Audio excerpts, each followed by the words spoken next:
पवन सिंह हो, कहेला पवन सिंह हो,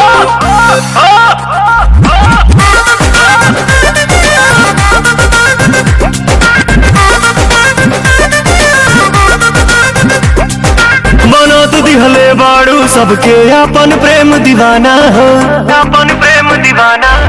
बनत दिहले बाड़ू सबके अपन प्रेम दीवाना हो।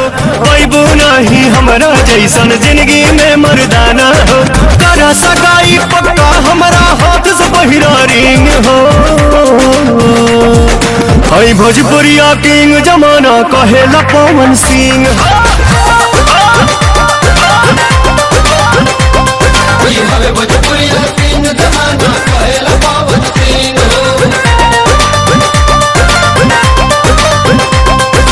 ब्यूटीफुल बॉडी बा तोहार सेक्सी सेक्सी लुक हो।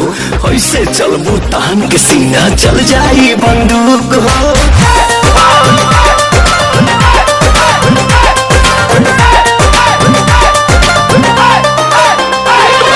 नाभि के नथिया से अखिया हटेला नहीं प्यारी हो। गोर देह गदराइल बाड़ू करे परी रखबारी हो, करे परी रखबारी हो।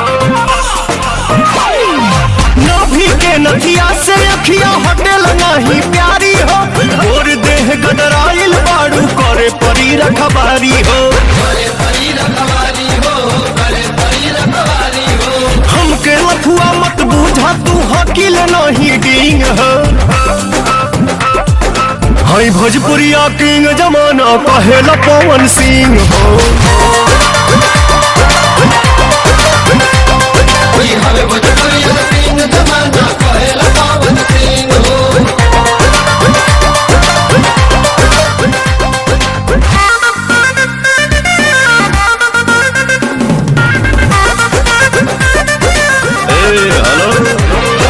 शहाबाद के सुरमा हई हम लगल हमके आँख में।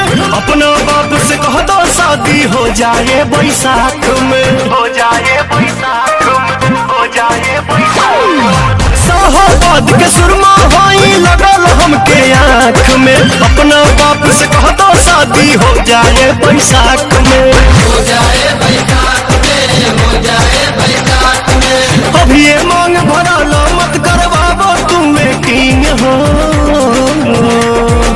हई भोजपुरिया किंग जमाना कहेला पवन सिंह हो।